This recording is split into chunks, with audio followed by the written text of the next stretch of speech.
Bonsoir à toutes et à tous, bienvenue dans Terreur, notre jeu de rôle d'épouvante ultra intense et ultra immersif. On va très vite se lancer dans le vif du sujet, dans le feu de l'action, mais juste avant, il fallait que je fasse une petite vidéo d'introduction pour vous parler des règles de notre jeu de rôle. Nous allons jouer avec le système de jeu du jeu de rôle Alien. On l'a choisi parce qu'il est très simple et très fluide à utiliser, mais la subtilité c'est que nous n'allons pas jouer dans l'univers d'Alien. Pour mes joueurs et pour vous, je voulais que ce soit une surprise totale. Je voulais pas que dès que je décris une ombre sur le mur, tout de suite tout le monde se dise « Ah oui, c'est un xénomorphe ». Donc j'ai pris la peine de créer un nouvel univers, une nouvelle histoire, même si vous allez voir, c'est quand même très inspiré d'Alien. Donc les joueurs connaissent le contexte de l'histoire. En revanche, toutes leurs actions, tout ce qu'ils vont faire, tout ce qu'ils vont proposer va être totalement improvisé. Pendant l'histoire, quand ils vont décider de faire une action et que j'estime que la réussite de cette action n'est pas totalement évidente, c'est à ce moment-là qu'on va faire un jet de compétences. Pour augmenter l'immersion et l'intensité, on coupe les jets de dés au montage. En revanche, on va afficher les résultats des dés à l'écran. Un jet de compétences, ça se présente comme ceci. Vous allez avoir la tête du personnage qui va apparaître, savoir qui est concerné par le jet de dés, le nom de la compétence qui est utilisée, et ensuite vous aurez des séries de dés. Plus le personnage est qualifié dans une compétence, plus il aura de dés à jeter. S'il fait un 6 sur un de ces dés, alors son test est une réussite. Et du coup, le 6 sera représenté par cette petite étoile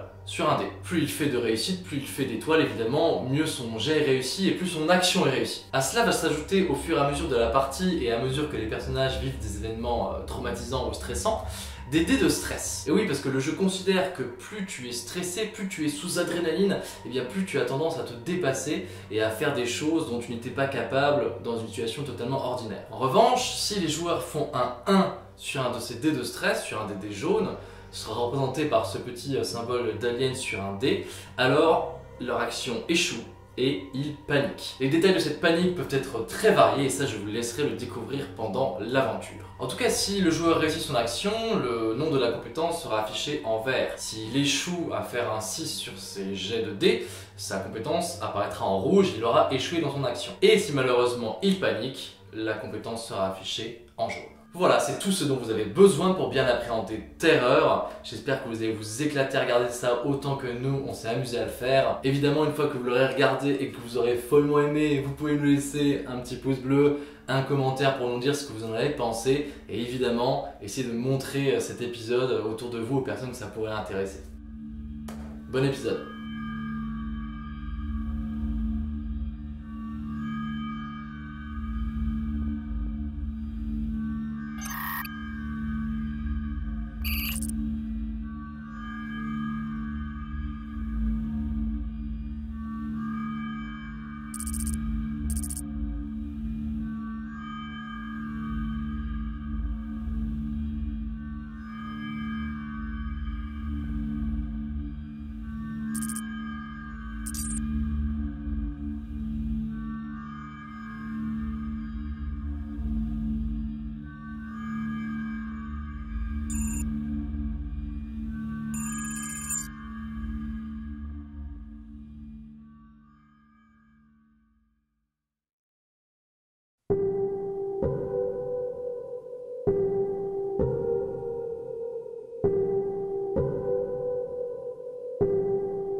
lieutenant Evie et des officiers de pont.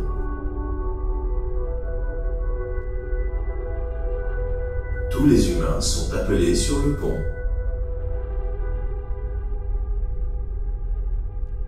Vous vous réveillez douloureusement dans votre module de stase, vous êtes froissé, endolori, vous avez un petit peu mal dans tous vos muscles, vous êtes totalement déshydraté, mais c'est ce qui arrive quand on passe plus de 9 mois en stase, dans ces longs voyages qui vous font traverser la galaxie. Donc vous sortez de vos modules de stase, les grandes baies vitrées qui vous protégeaient se sont ouvertes, vous êtes dans la salle de stase qui permet à votre équipage de s'endormir pendant ce long trajet. Bienvenue à bord. C'est la voix de Curtis, l'ordinateur de bord, l'ordinateur de votre vaisseau l'UCST Yunkai, qui vous accueille en même temps que vous êtes réveillé. Et vous voyez, en vous réveillant, que le module de stase de votre capitaine, le capitaine Redam Kassad, lui est déjà ouvert. Il n'est pas là, il n'est pas dans son module. Lieutenant Evie, je vous invite à aller réveiller les constructs du vaisseau. Très bien. Tout le monde sait ce qu'il a à faire? Ouais. Eh bien, allons-y. Alors vous êtes vraiment totalement déshydraté, hein. Vous avez des gros bidons d'eau qui sont là pour rapidement vous remettre parce que vraiment vous avez la bouche pâteuse et c'est comme se réveiller d'une énorme gueule de bois. Et non loin de votre chambre de stase, vous avez la chambre aussi cryo des constructs du vaisseau. Je vais réveiller les constructs. Vous pouvez vous y mettre. Ok. Très bien.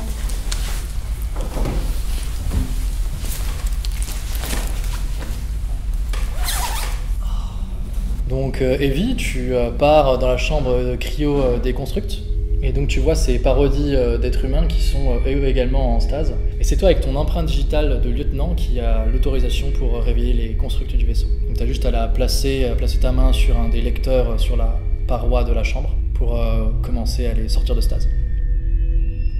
Donc il y a un petit bruit. Les constructs, vous êtes réveillé de manière extrêmement brusque et dans la souffrance.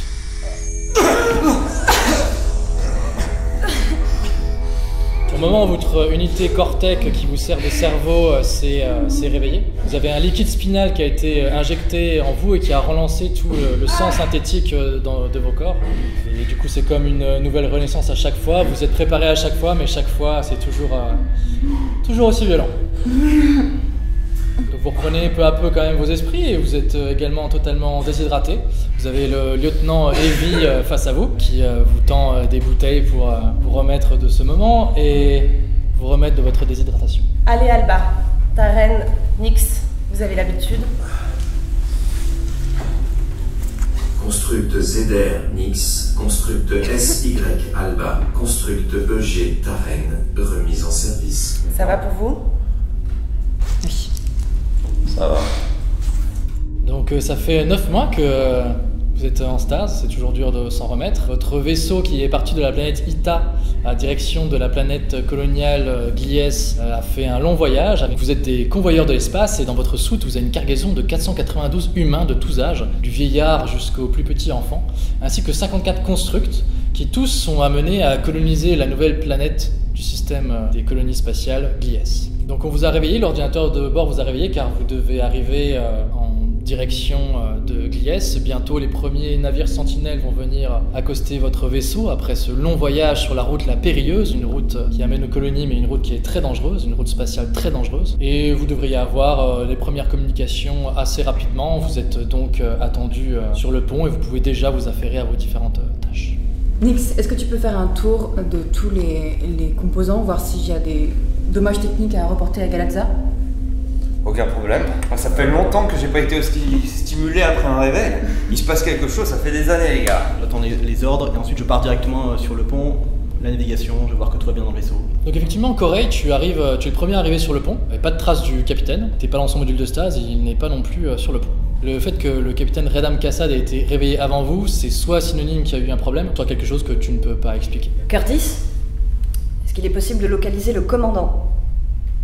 Le capitaine Redam Kassad n'est pas à bord du vaisseau. C'est bizarre. Curtis, vérification des modules de stase. Le capitaine est-il dans un autre module de stase? Tous les modules de stase de l'équipage sont opérationnels. Le capitaine Redan Kassab était bien dans le module de stase qui lui a été attribué au départ. Donc du coup, je reviens en courant des navigations vers le lieutenant et je lui demande lieutenant, vous avez vu le commandant? Curtis vient de nous informer qu'il n'était pas à bord. Ok, parce qu'il est pas aux navigations, je l'ai pas vu du tout. Curtis, est-ce qu'on pourrait vérifier les escape pods, s'il te plaît? Tous les escape pods du vaisseau sont encore présents. Ok, bon, c'est chelou. Je retourne en navigation, vous me tenez au courant? Ouais, très bien. Ok, cool. Donc toi t'arrives à la navigation, il y a toujours les volets qui sont fermés. Curtis, aide-moi à ouvrir les volets de navigation, s'il te plaît. Ouverture des panneaux de navigation. Donc t'as les énormes panneaux en métal qui dans un crissement commencent à dévoiler l'extérieur des fenêtres et t'es un peu aveuglé par une étoile pas très lointaine mais t'as des vitres UV qui te protègent la vision. Ce que tu vois n'est pas du tout une portion d'espace à quoi tu t'attendais. Normalement quand vous sortez de stase à ce moment-là, c'est la 4e fois que vous faites cette rotation, c'est la 4e fois que vous convoyez des colons à travers l'espace. Normalement Gliese doit être visible comme un petit point lumineux, assez lointain mais néanmoins visible. Là, très vite, tu connais les étoiles, tu connais la route que tu prends le plus souvent. Tu n'es pas du tout à cet endroit de la galaxie. Je fonce directement vers l'ordinateur de pilotage, j'allume et je regarde où on est par rapport à la trajectoire de base. Alors tu te rends compte que votre vaisseau a été dévié et que vous êtes au moins à 2 mois en stase de votre destination finale. Vous êtes dans un point de la galaxie sans aucun repère, complètement perdu. Il n'y a pas l'air d'avoir un seul port d'attache à moins de plusieurs mois de stase. Bah, je vais aller au comlink du ponton A pour demander à Corée quelle est la situation. D'accord, donc tu appuies sur le bouton du comlink et tout le monde peut t'entendre dans le vaisseau. Ok Corée, qu'est-ce que ça raconte? Je l'entends dans le poste de pilotage. Je fonce vers le comlink aussi. J'appuie. Tarek, est-ce que t'as le lieutenant pas loin? On a un gros problème. Ouais. Oui, je suis là. Ok, je viens de voir sur le poste de pilotage qu'on est à peu près à 2 mois de stase de notre trajectoire et on n'est pas du tout à l'endroit où on devrait être. On a été dévié, je sais pas pourquoi, je sais pas comment, il faudrait demander à Curtis. T'en es bien certain, Corée? Sûr et certain, j'ai checké 2-3 fois, c'est pas du tout la trajectoire qu'on devait faire. Et est-ce que tu sais où on est? Non, je connais pas du tout cette parcelle de la galaxie, je suis désolé, je suis complètement perdu aussi. Bon, Curtis, tu peux nous indiquer où on est? Votre vaisseau a été détourné de sa trajectoire initiale après avoir capté un signal de détresse d'un autre vaisseau. La compagnie Galadza Galar et l'UCST ont décidé de répondre à cet appel de détresse. D'autres informations vous seront transmises pour la suite de votre mission. Très bien, donc tout a l'air d'être sous contrôle, pas d'inquiétude. Nous avons été déviés pour une bonne raison. Nous allons bientôt découvrir pourquoi. Certainement qu'un vaisseau a besoin de nous. Nous l'avons jamais fait, ok, c'est nouveau, mais vous en êtes capable. Mais au fond de vous, quand même, déjà vous étiez sur une route spatiale assez périlleuse, que vous étiez détourné alors que votre vaisseau contient 492 futurs colons. Ça paraît un énorme risque de jouer ces vies-là contre un appel de détresse. Enfin, dans la balance, ça vous paraît un petit peu bizarre. Je rejoins donc lieutenant Evie et Cory. Sauf votre respect, lieutenant, j'imagine que la première chose à faire est d'aller chercher le commandant. Le commandant apparemment est introuvable, on va faire sans. En revanche, le premier objectif, ne l'oublions pas, c'est de protéger le convoi. Nix, qu'est-ce que ça donne l'état du vaisseau de manière générale? Je sais pas. Curtis, on peut faire un check-up un petit peu technique du vaisseau, s'il te plaît? Y a-t-il des soucis techniques quelque part? Aucun souci technique à considérer. Tu vas voir dans les soutes comment se portent toutes les questions de stase. Voilà, tu vas faire une petite patrouille habituelle. Effectivement, tu vois tous ces caissons alignés avec des gens qui sont en stase, des humains de tous les âges et de tous les sexes, et tout a l'air de se porter bien. Tu passes à côté de cette énorme exo-armure en métal qui permet de soulever les caissons. C'est une armure dans laquelle tu rentres, qui a des énormes bras mécaniques qui permettent de soulever des charges très très lourdes. Et tu vas également faire un check-up de la navette du vaisseau qui permet en temps normal de transporter ces modules de stase sur la planète. C'est une petite navette de 34 mètres qui s'appelle Daisy. Elle a bientôt 80 ans et c'est clair qu'elle a déjà vécu des meilleurs jours, mais elle fait le travail. Je voudrais également parler à l'équipage. Je vais au comlink. Vous m'entendez? Oui. Très bien. Déjà, je tiens à vous dire, au nom de toute la compagnie Galadza Galar, je tiens à vous rassurer sur la décision de la dite compagnie. Je pense que c'est pour de très bonnes raisons que nous avons dévié vers ce vaisseau. Voilà, donc je tiens tout d'abord à m'excuser pour ce tour un peu abrupt au nom de la compagnie. Et je voudrais m'adresser au pilote Corée, s'il vous plaît. Corée? Oui. Oui, merci beaucoup pour votre travail. Pouvez-vous m'indiquer si vous avez en vue une planète, ladite planète, ou le vaisseau que nous avons à secourir?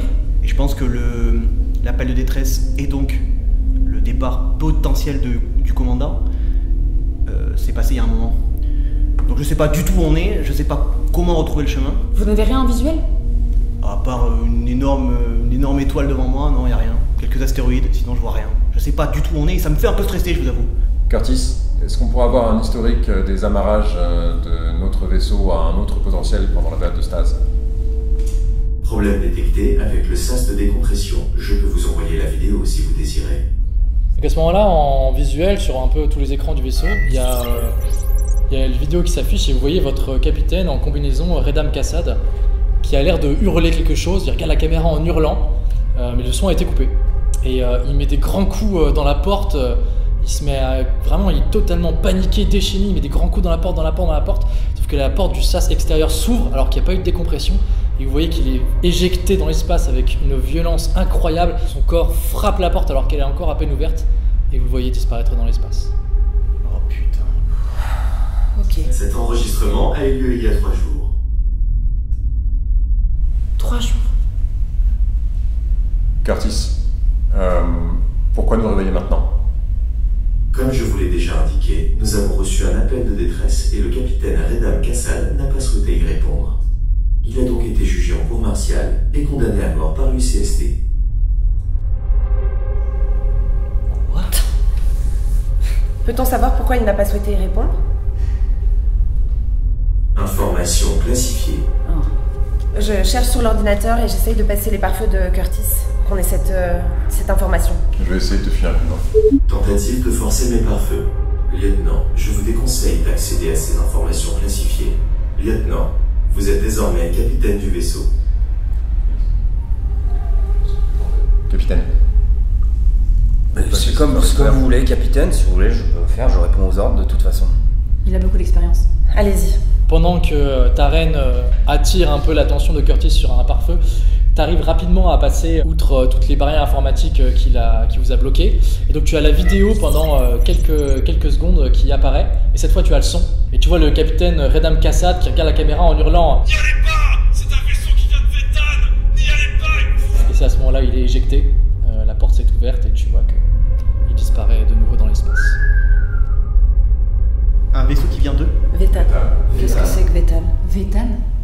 Et alors, il n'y a aucune information sur cette planète? Vétan, vous m'avez dit? Oui, Vétan. Et apparemment le commandant savait de quoi il parlait, donc... Il n'y a rien du tout. Je suis désolé, c'est très très louche. Détection d'un vaisseau en approche. Attends, quoi? Quel est ce vaisseau, Corée? Impossible de vous donner ces informations. Mes senseurs n'arrivent plus à le capter. C'est peut-être une erreur, capitaine. Je vais essayer de trianguler le signal. En tant qu'officier de sécurité, je vais donc récupérer mes armes. Donc tu vas dans ta chambre, tu as une armoire qui est verrouillée. Et comme à peu près tous les éléments importants de ce vaisseau, tu y as accès avec une empreinte digitale. Les constructs n'ont pas d'empreinte digitale, ce qui empêche donc les constructs d'accéder à tous les éléments vraiment importants du vaisseau. Donc avec ton empreinte digitale, tu déverrouilles ton armoire et tu as ton énorme fusil d'assaut, ainsi que ton magnum que tu peux ranger à ta ceinture. Et tous les deux sont également utilisables seulement si tu utilises ton empreinte digitale sur un petit bouton qui est pas très loin de la gâchette. Captation du signal de détresse. Retransmission du signal. Alors à ce moment-là, Curtis vous envoie l'audio partout dans le vaisseau et vous entendez un cri absolument atroce. C'est comme si pendant 3 secondes, il y avait des dizaines d'êtres humains qui criaient à l'agonie. Vraiment, c'est un cri horrible qui vous lance un frisson dans tout le corps. Vraiment quelque chose d'affreux. C'est comme s'il y avait un massacre en cours et au bout de 3 secondes, le signal s'arrête. Un silence pesant tombe dans tout le vaisseau et Curtis n'ajoute rien à ça. Je cours vers l'emplacement des 492 humains et 54 constructs. Eloy, tu arrives dans la soute, là où il y a déjà Nyx qui est en train de s'affairer à voir si tout va bien, malgré l'annonce. Et donc tu as ces rangées de constructs et d'humains qui sont alignés. Très bien, tu as déjà vérifié? J'ai tout vérifié, tout est en ordre. Tout est en ordre. Tu as entendu le signal? Oui. Donc toi, Eloy, tu vois un caisson que tu as repéré depuis longtemps, puisque à l'intérieur il y a un construct qui t'est cher, il s'appelle Brome, tu vois l'indication sur le module de stase, et il a l'air très bien, totalement apaisé dans son module. Eloy, c'est quoi ce bordel? J'en sais rien, mais ça pue la merde, Nix. À ce moment-là, il y a une énorme alarme qui résonne dans tout le vaisseau. Vous avez tous les senseurs de collision qui rentrent en alerte. Alerte, alerte, collision imminente avec un autre vaisseau. Alerte, alerte, collision imminente. Je fais un coming. Pas de panique, tout le monde à vos postes. Ok. Ok, on y va, tous à nos postes, tous à nos postes. Lieutenant, je vois absolument rien, je vois absolument rien. Et ben là, en fait, sur le fond de l'espace, tu vois un petit point noir qui s'approche et qui grossit, qui grossit, qui grossit, qui grossit de plus en plus vite. C'est clairement un vaisseau qui est en train de vous foncer dessus en plein dans votre direction à toute vitesse. Ouais. Non, ouais, c'est un vaisseau. C'est un vaisseau, ça nous fonce dessus. Il faut qu'on redémarre tout et qu'on bouge. Va à ton poste de pilotage tout de suite, Corée. Putain, je m'assois, madame, et je démarre tout manuellement. Collision imminente, approchez-vous. Du coup, le vaisseau arrive en face de moi. J'ai quelques minutes juste pour tout allumer, orienter un peu le vaisseau et mettre les réacteurs à fond pour couper la course du vaisseau qui arrive en face de moi. Vous sentez la carlingue partout dans le vaisseau qui se met à trembler quand les moteurs sont rallumés à pleine puissance. Où que vous soyez, vous êtes écrasé contre les cloisons ou dans vos sièges. Vous vous blessez un peu, mais enfin, c'est vraiment juste des contusions. Le vaisseau, vous sentez qu'il tourne et qu'il part à toute vitesse. Il y a les communes encore allumées, je suis désolé pour ce qui va se passer. Et là, j'appuie à fond sur les réacteurs, donc on est pressé contre les sièges. Et je fonce, et du coup, le vaisseau part à toute vitesse. Et je vois que l'autre vaisseau en face de moi, je le vois sur la vitre qui passe, qui frôle la carlingue du vaisseau, et je l'entends. Il y a un énorme bruit strident qui me frôle. Mais j'arrive quand même à l'éviter et à éviter la collision. À ce moment-là, l'alarme s'arrête et le vaisseau semble se calmer doucement. Ok, du coup, je ralentis tout doucement. Mais je reste quand même encore allumé pour m'éloigner de ce vaisseau. Mais je ralentis quand même tout doucement. C'était chaud. Origine du signal de détresse détectée. Putain, le timing, merci Curtis. Oh putain. Et donc effectivement, vous avez ce vaisseau qui est passé pas très loin de vous, il continue sa course, il vole à peu près 0,04 fois la vitesse de la lumière, mais donc en fait vous pouvez facilement le rattraper. Effectivement, Curtis n'a pas réussi à le localiser parce que toutes ces lumières extérieures comme intérieures ont l'air d'avoir été totalement éteintes. Cher équipage, le règlement de la compagnie vous contraint à tenter une récupération de ce vaisseau. Mais je vous assure, c'est pour la bonne cause, je vous assure. L'UCST Drogon voyage depuis 73 ans dans l'espace. Quoi ? 73 ans. Il voyage sur ses batteries de secours. Voici vos nouvelles priorités, équipage. 1. Récupérer les données scientifiques et les échantillons à bord de l'UCST Drogon. 2. Escorter l'épave du Drogon jusqu'à KSG ou une autre base de la Galazza. 3. Sauver les membres d'équipage du Drogon. Et là, mais c'est n'importe quoi, c'est n'importe quoi. Calme. Curtis, qu'est-ce qu'on fait de tous les voyageurs? Capitaine, les voyageurs ont été considérés comme non priorité face à cette nouvelle mission. Curtis, combien de temps peuvent-ils rester encore en stase? Aussi longtemps qu'il le faudra. Les stases ne sont pas menacées. Les voyageurs pourront rester en stage jusqu'à leur voyage de retour. Alors très bien, allons-y. Attendez, stop, on n'a pas les ressources, on n'a ni la place de sauver tout ça et de s'occuper de ce vaisseau, les gars. C'est pas notre mission, à la base. J'ai confiance en le CDST. S'ils nous disent de faire ça, c'est qu'on doit le faire, point. Vous vous rappelez ce qui s'est passé au capitaine quand il a refusé la mission? La compagnie Galazza vous informe que si vous refusez cette mission, vous ne toucherez pas vos salaires pour cette rotation. On s'en fout. Ne vous inquiétez pas, je suis sûre que la compagnie a d'excellentes raisons pour nous d'aller voir ce vaisseau. De toute façon, Ces échantillons sont sûrement précieux. On risque d'avoir le même sort que le capitaine. Mais non, il parle juste de salaire. Curtis, qu'est-ce qu'on risque à part les salaires? Constructe ZR Nix, la cour martiale, ainsi que pour les autres constructes, la désactivation définitive. Ok, il n'y a pas à discuter. Curtis, est-ce qu'on a une prime pour cette extension de mission? Taren, est-ce que c'est le sujet? Non, je pense que c'est important. Ça me paraît pas inutile de savoir. Je suis d'accord. Non. Super. Génial. Le vaisseau s'éloigne. Je vous invite à le suivre le plus rapidement possible. Corée, tu te mets à sa poursuite tout de suite. Quelle vie de merde. Oui, capitaine, d'accord. Je fais une manœuvre, accrochez-vous bien. Du coup, je manœuvre le vaisseau. Je le tourne tout doucement, légèrement, et je repars comme il est sur ses réserves. On a quand même beaucoup plus de ressources et je le rattrape assez vite. T'es quand même un pilote chevronné, à vous tous, c'est votre 4e rotation en tant qu'équipage à convoyer des colons aux 4 coins de la galaxie. Donc t'es bien habitué, t'es un très très bon pilote. Et donc t'arrives rapidement à te remettre sur le rythme du Drogon. Vous allez pouvoir harponner l'UCST Drogon pour le faire ralentir et pour que les deux vaisseaux soient totalement immobiles. Capitaine, j'attends vos ordres pour l'harponnage. Nous sommes bien à côté? Ouais, je pense qu'on peut lancer ça maintenant. Allez-y. Et ben ça s'accroche bien, effectivement. Vous voyez cette énorme forme noire complètement éteinte qui est ralentie. Et vous avez les projecteurs de votre vaisseau qui l'éclairent. Et vous voyez effectivement ce vieux modèle qui a maintenant plus de 70 ans. C'est quand même un gros vaisseau. Ça te rappelle des souvenirs? Merci de me rappeler que je suis un dinosaure. Votre vaisseau, l'UCST Yunkai, qui est un vaisseau convoyeur, il fait 334 mètres. L'UCST Drogon, qui vraisemblablement est un vaisseau d'exploration scientifique, lui est un petit peu plus petit. Il ne fait que 130 mètres de la tête à l'arrière des moteurs. C'est possible encore d'accéder au vaisseau par deux sas. Un sas qui est au-dessus du vaisseau, qui permettra de rentrer dans le pont A, et un sas qui permettra de rentrer par le bas dans le hangar. Curtis vous envoie sur tous les écrans disponibles les plans de l'UCST Drogon que vous avez abordé. Donc c'est un vaisseau de 130 mètres, il a une hauteur de 36 mètres 50, il a 4 moteurs à plasma ionisé à alimentation nucléaire. C'est un vieux modèle mais apparemment il marche encore très bien. Et généralement c'est un vaisseau qui accueille un équipage de 17 personnes. Il est composé de 4 ponts, A, B, C, D, du plus haut au plus bas. Vous avez les différents labos de sciences ainsi que le module scientifique.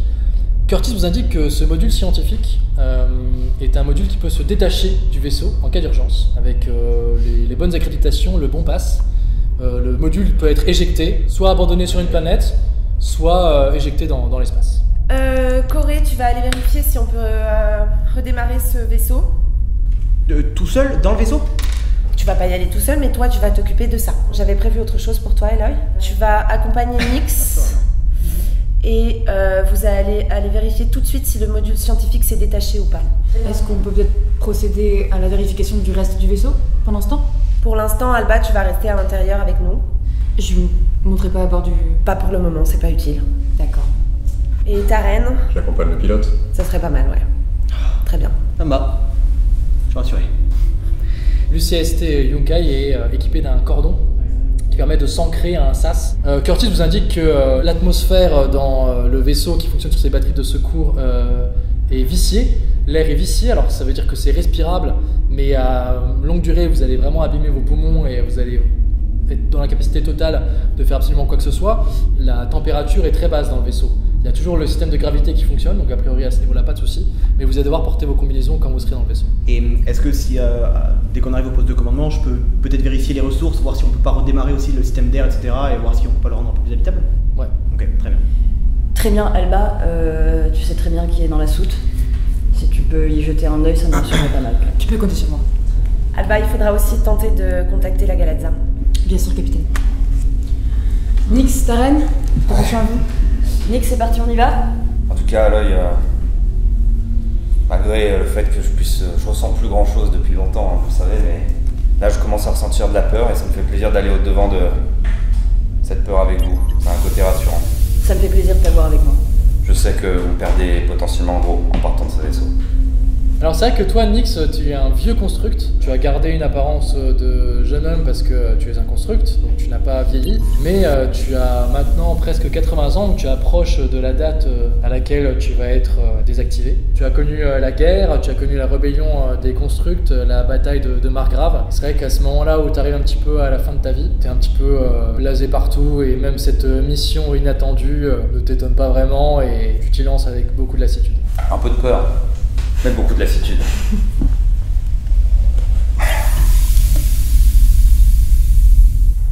Lorsque vous lancez la manœuvre et que le cordon ombilical s'élance dans l'espace pour s'accrocher au sas du pont A de l'UCST Drogon, vous avez un gyrophare orange qui se lance. Et au moment où le cordon ombilical s'accroche à la porte du sas, il y a une secousse un petit peu brusque dans tout le vaisseau. Donc les 4 avec vos combinaisons, vous êtes dans le sas. Evie et Alba, vous êtes dans le poste de pilotage du Yunkai et vous êtes en train de regarder les autres et les suivre depuis les caméras. Vous êtes en communication avec eux via leur casque, ils peuvent entendre absolument tout ce que vous dites et ils peuvent s'entendre entre eux. Et vous êtes face à cette porte extérieure de l'UCST Drogon qui vraisemblablement est totalement déformée, comme si quelque chose avait essayé de la défoncer depuis l'intérieur. Putain, ça a une sale gueule. Ok, donc apparemment la porte est enfoncée, c'est ça, Drogon? Elle est défoncée, ça va être un petit peu compliqué de l'ouvrir. Eh ben c'est pas très compliqué, on est deux avec des chalumeaux, donc ça t'ennuie pas, on va essayer d'ouvrir ça. Je m'en occupe. Juste pour info, les gars, elle a l'air d'être défoncée de l'intérieur ou de l'extérieur? De l'intérieur, a priori. Ok, donc il y a quelque chose qui a essayé de sortir. Est-ce que ça pourrait être une explosion depuis l'intérieur?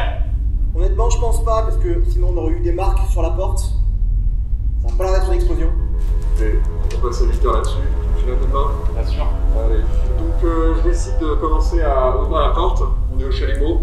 Et il y a Nix qui m'aide. Vous êtes plutôt entraîné en la matière, vous mettez avec vos 2 chalumeaux, vous enlevez cette porte qui tombe dans le cordon ombilical. Effectivement, de l'autre côté de la porte, vous voyez comme s'il y avait eu des énormes coups violents, des coups de bélier pour défoncer cette porte, et des espèces de grosses traces de griffures.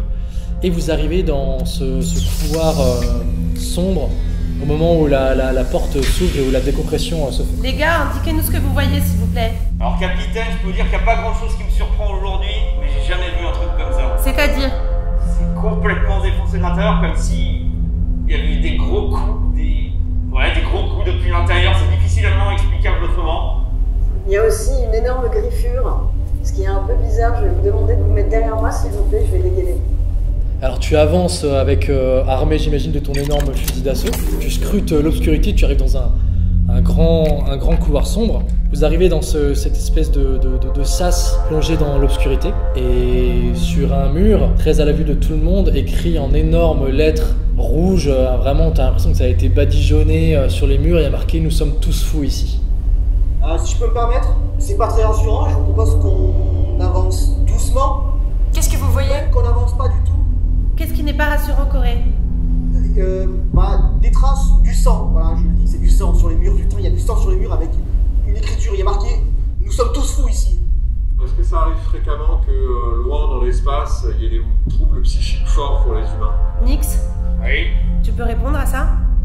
Sans l'ombre d'un doute, la solitude, l'espace, 70 ans, isolé, en perdition, c'est évident que la folie peut pointer le bout de son nez.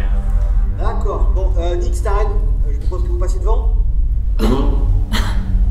Classique. Non, je ne suis pas d'accord, ils ne sont pas armés. Qui ici est armé d'un pistolet? Moi et le lieutenant, il me semble. Très bien, passe devant si tu veux. Totalement d'accord, à l'œil devant. Merci.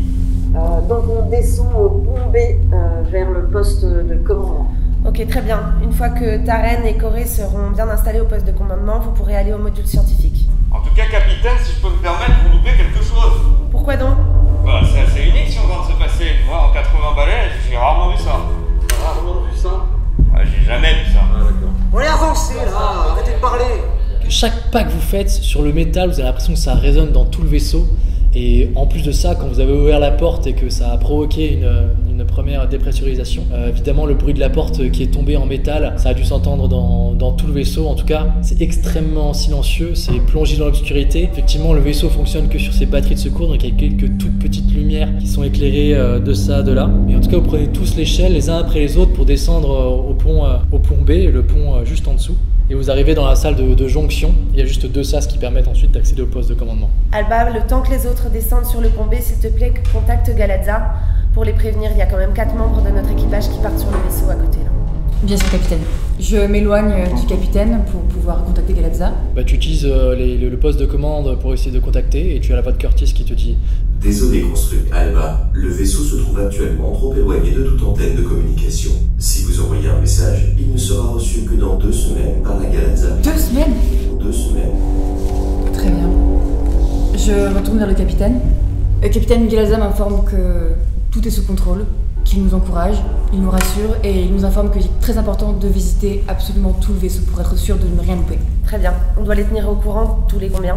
Ils ne m'ont pas précisé ça. Alba, si tu veux mon conseil un jour, pense un peu par toi-même aussi. Merci Nix, j'y penserai. Alors vous sortez de la salle de jonction, toi toujours l'arme braquée sur tous les coins des couloirs, et vous arrivez devant le poste de commandement qui a besoin d'une empreinte digitale pour être déverrouillé. Est-ce qu'on a moyen de le pirater éventuellement? Alors vous les constructs, vous n'avez pas d'empreinte digitale donc vous ne pourrez pas y avoir accès, mais l'officier de sécurité ou alors le pilote qui sont des humains, peut-être en essayant, peut-être que vous avez le rang nécessaire pour accéder à ce poste de commandement. Je t'en prie, tu as un rang un peu plus élevé que moi.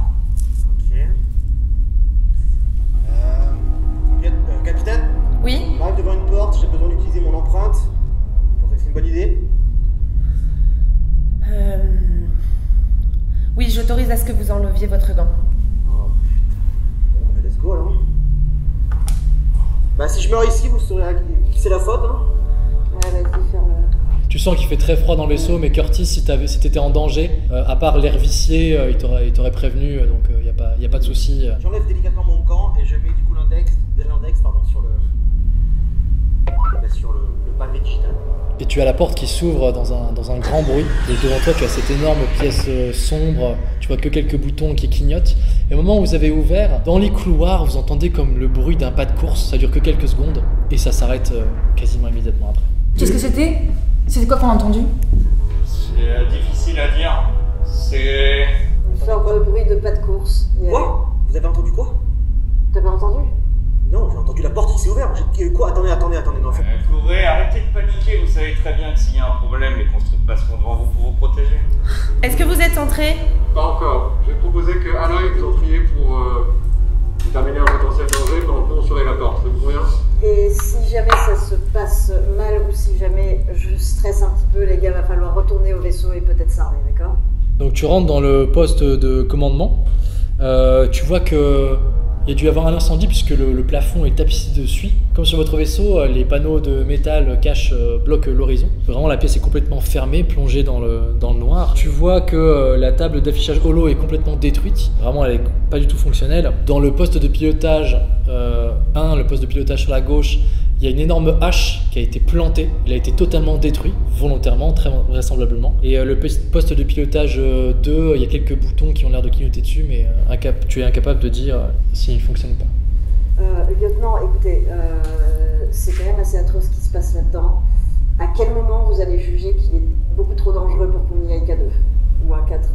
En tout cas, je suis la seule à être armée ici et je trouve que c'est quand même un petit peu dangereux. Ouais, justement, je vais en profiter pour m'approcher du poste de pilotage et retirer la hache.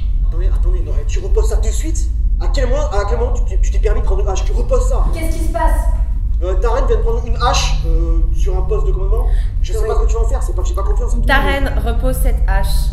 Je m'approche de Corey, je pose la hache à côté de moi et je lui dis faut bien que tu accèdes au poste de pilotage, non?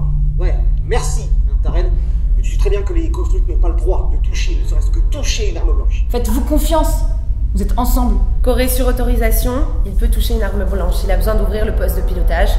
Taren reprend cette hache et ouvre. Non, mais là c'est bon. Est-ce qu'il y a quelque chose que tu peux faire? De toute manière, le poste de pilotage 1 est mort, on n'en fera rien. Je peux peut-être essayer de faire quelque chose avec le poste de pilotage 2, voir s'il reste de l'alimentation et on peut essayer d'accéder à la passerelle et au poste de commandement. Mais je promets rien. Alors quand tu approches Corée du poste de pilotage 2, tu glisses dans quelque chose. Tu remarques en fait qu'à tes pieds, il y a une énorme mare de sang qui macule tes chaussures et tu as ce qui reste d'un corps humain. Tu reconnais une combinaison blanche, mais il n'y a plus ni tête, ni bras, ni jambes. C'est juste toute la combinaison blanche est tachée de sang. C'est juste un tronc comme ça avec le symbole de l'UCST et le symbole de la Galazza qui est juste là à tes pieds. Oh putain, Aloy, viens voir! Aloy! Qu'est-ce qui se passe? Oh, c'est quoi ça? Qu'est-ce que vous voyez? Oh putain, c'est dégueulasse! Merde. On a le corps d'un quelqu'un de l'équipage qui a plus de tête, plus de bras, plus de jambes, rien du tout. Il y a une mare de sang. Ok. Est-ce que le sang est frais? Le corps est totalement décomposé. Tu te doutes assez rapidement que si la mort violente a eu lieu, elle a eu lieu il y a bien 70 ans. Ouais, d'accord. Oh putain. C'est affreux. Est-ce que la tête elle a été arrachée ou est-ce qu'elle a été découpée? Il n'y a pas de traces de sang sur la hache, D'accord. donc elle n'a rien à voir avec ça et tu vois que ça a vraiment été une boucherie quoi. Eloy, toi qui t'y connais, est-ce que tu peux vérifier comment ont été arrachés les membres? Bah Eloy, si tu veux, je peux m'en occuper des corps, j'en ai vu beaucoup. Quand Eloy, tu te penches sur le corps, toi t'as fait la guerre donc t'en as vu des carnages. Tu vois très bien que le corps a été démembré mais absolument pas par une arme blanche quoi. C'est vraiment presque ça a été arraché, c'est quelque chose de vraiment... C'est une boucherie quoi, c'est presque bestial, il y a absolument aucune section nette. Écoutez, lieutenant, j'ai pas l'impression que ça a été fait Capitaine. Excusez-moi, capitaine. J'ai pas l'impression que ça a été fait par une arme blanche ou même, j'ai pas envie de vous faire peur, une sorte d'être humain, c'est une vraie boucherie en fait. J'ai l'impression que ça a été arraché avec une force assez extrême. Il nous faut des armes. Il nous faut des putains d'armes. Ouais, je suis assez d'accord avec Corey, je partage cette idée. Capitaine, Oui? je vous demande l'autorisation de m'armer avant de continuer l'exploration du vaisseau. C'est-à-dire? Pouvoir prendre au moins une arme blanche. On va déjà dans un premier temps vous rejoindre avec Alba. Je prends mon arme. Ok, il y a un truc avec lequel je suis absolument pas d'accord. Vous savez très bien qu'il y a dans la soupe, je ne me laisserai pas tout seul. Eloy, c'est pas toi qui prends les décisions. C'est pas moi qui prends les décisions. Je n'accepterai absolument pas qu'on le laisse tout seul. Donc on trouve une solution, je pense que ça peut prendre 5 minutes. Tu veux qu'on le ramène avec nous ici? Ça te paraît pas plus dangereux finalement? C'est hors de question. Bon. On peut le réveiller. Je ne le laisserai pas tout seul, je suis désolée. Ok, alors attendez, on a peut-être d'autres problèmes. Je suis en train de regarder le plan du vaisseau. Il y a une armurerie pas très loin d'ici. On peut aller récupérer des armes déjà ici. Putain, s'il faut laisser des armes blanches, c'est putain de construct, c'est ok. Mais là, il faut qu'on s'arme. Il y a un putain de tronc, il y a un corps devant nous, les gars. Ok, déjà, allez voir si le vestibule est ouvrable. Je peux rester sur le poste de pilotage, essayer de réallumer peut-être quelques lumières dans le vaisseau, voir si on peut réallumer aussi le réacteur. Bien sûr. Je peux rien faire d'autre au niveau du poste de pilotage, par exemple, voir si je peux pas réallumer quelques lumières, etc. manuellement. En regardant bien, tu te rends compte que le poste de pilotage 2 fonctionne. Donc vous pouvez quelque part piloter le vaisseau, mais il faudra le rallumer. Peut-être potentiellement réalimenter certaines zones du vaisseau en redirigeant l'énergie d'autres parties sur lesquelles on n'est pas actuellement, comme le hangar, comme d'autres parties. Pour ça, il faudrait que tu aies l'aval et l'autorisation de l'intelligence artificielle du vaisseau. Alors tu as la voix de Curtis dans vos casques qui vous dit Je perçois un signal faible de la part de l'intelligence artificielle du vaisseau. Il semble que vous puissiez la réactiver depuis son unité centrale sur le pont A. Capitaine, oui. Je voulais vous dire, je veux bien me sacrifier et rester ici. Je pense qu'effectivement, ce sera toujours utile d'avoir quelqu'un qui reste dans le vaisseau pour prendre soin de notre équipage. Mais en échange, c'est une situation exceptionnelle. Je vous demande d'accorder toute la confiance au construct. Armez-les, c'est important. Je suis tout à fait d'accord. Pour l'instant, je ne bouge pas. Vous allez retourner sur le pont A, tous ensemble, pour plus de sûreté. Et suivre Corée pour ce qu'il a proposé. Merci, Anna. Ok. Ouais, suivons Corée. En remontant vers le pont A, vous voyez que vous voyez dans les indications de vos masques à oxygène que vous n'avez plus que 4 doses d'oxygène sur 5. Alors vous arrivez devant la salle qui contient l'unité centrale du vaisseau, le Drogon. Pareil, il y a 2 sas à passer cette fois avec un double pass par empreinte digitale. Donc les 2 humains, vous enlevez vos gants et vous activez ces sas. Vous arrivez dans une petite salle avec une grosse unité centrale et vous avez un bouton pour réactiver l'unité qui s'est mise en veille effectivement pendant qu'elle était en voyage supraluminique. Capitaine, je peux tenter de relancer l'unité centrale? Allez-y. Attends, Corée, est-ce que tu te sens lui filer un coup de main là-dessus? Je peux essayer, ouais, si tu veux. Allez. Quel plaisir. Vous le faites assez simplement, vous avez juste à appuyer sur quelques boutons, l'unité centrale se réveille et vous avez une douce voix de jeune fille qui vous accueille et qui vous dit « Bonjour, je m'appelle Nive. Je suis l'intelligence artificielle en charge de ce vaisseau. En quoi puis-je vous aider? Capitaine, ça va enclencher? Nive, est-ce que tu peux réalimenter certaines zones du vaisseau, comme les ponts A et B? Et est-ce que tu peux m'indiquer le nombre d'énergie et de ressources qu'il vous reste sur le vaisseau? Pour assurer le maintien en service de l'UCST et Drogon, je ne peux pas rediriger les énergies. Capitaine, vous m'entendez? Oui. Est-ce que vous m'autorisez à rediriger aussi ses pare-feux et à essayer de l'obliger à réalimenter? Parce qu'on n'aura certainement pour l'instant pas besoin d'aller ni au pont B, ni au pont D, ni au pont C. Oui, demandez aussi si le module scientifique est toujours là et s'il y a des survivants. Ça marche. Humain Corée, si vous tentez de passer mes pare-feux et forcer cette décision, le Drogon n'aura sûrement pas assez d'énergie pour rejoindre un port d'attache. Est-ce qu'on peut détecter des présences vivantes dans ce vaisseau? Je pense que c'est là la première chose à faire, effectivement. Bon, Nive, est-ce que tu peux nous indiquer s'il y a des sources de vie sur ce vaisseau? Tout à fait. Les salles de cryogénisation contiennent encore 3 corps en vie. Est-ce que tu peux m'indiquer si le module scientifique est toujours attaché au pont B? Le module scientifique est encore attaché au vaisseau. Y a-t-il seulement 3 personnes en vie dans les modules de stase et pas à l'extérieur? Information indisponible. Je ne peux pas détecter de présence de vie sur le vaisseau. Mes batteries sont trop faibles. Putain, il est aussi utile que Curtis. La cryo, c'est sur le pont A. Ça veut dire qu'on peut prendre les corps et les ramener directement maintenant. Ça veut dire qu'on a au moins un élément de mission à emporter. C'est ce que vous allez faire tout de suite. Taren et Corée, vous vous occupez de ça. Est-ce que vous avez eu l'info pour le module scientifique? Oui, c'est bon. Le module scientifique est toujours attaché au pont B. Très bien. Aloy et Nyx, vous y allez tout de suite. Capitaine. Attendez, on va au module scientifique? Oui. On a déterminé qu'il y avait un danger dans tout le vaisseau. Capitaine, je n'accepterai pas de prendre avec moi, que ce soit un construct ou un humain, sans armes. Mais passez à l'armurerie qui est juste dans le vestibule A. L'armurerie est accessible sur le chemin du module scientifique.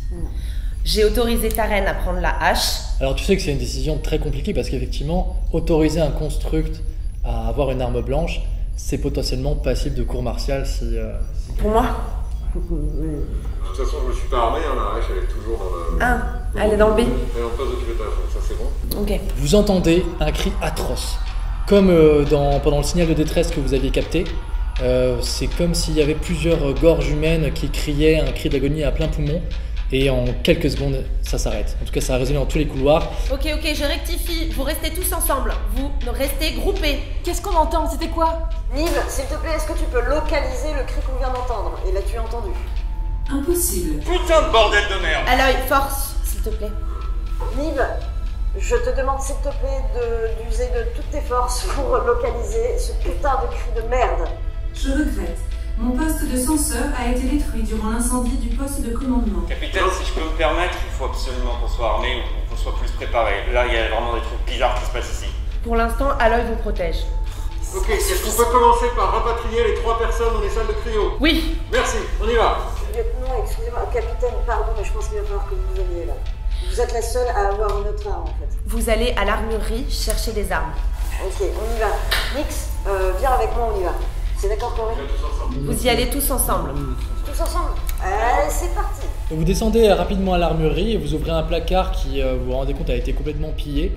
Mais il reste un incinérateur qui sert à brûler les mauvaises herbes, ce qui peut s'accrocher à la coque du navire quand... ok, je prends ça. Évidemment, comme toutes les armes de n'importe quel vaisseau, il faut une empreinte digitale pour l'activer. Ou alors, il peut être désactivé pour que quelqu'un d'autre, comme un construct, puisse l'utiliser. Vous remontez rapidement au pont A, vous perdez pas votre temps. Vous avancez dans les couloirs les uns serrés contre les autres. Corée, du coup, tu as cet incinérateur que j'imagine que tu t'en es équipé. Bien sûr. Tu le pointes vers les couloirs, vous êtes tous...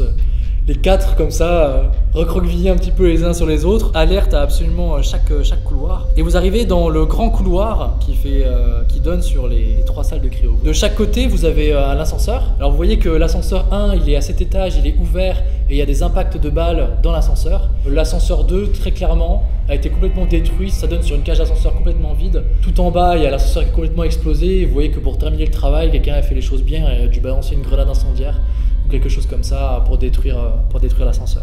Mais surtout, dans le couloir, vous avez 2 corps. Un corps d'humain, tenue blanche. Il lui manque un bras et une jambe. De la même manière que l'autre corps tronc que tu as trouvé, il a été complètement arraché. Et il a un énorme trou très précis dans la boîte crânienne. Ça a l'air de faire un X qu'un gars soit allongé devant nous avec un trou. Ça me fait pas rire, mais clairement, on est tombé dans un endroit très étrange. Et à côté de lui, il y a le corps d'un construct qui lui est totalement intact. Et le construct, lui, a été salement amoché, son crâne a été enfoncé et brisé. Vous voyez qu'il y a du sang partout sur sa combinaison. Et de manière extrêmement étonnante, il tient dans ses mains un fusil à pompe. Alors je vérifie en fait la balle qui est dans le crâne. Mais en t'approchant, tu te rends compte que c'est pas une balle qui a fait ça.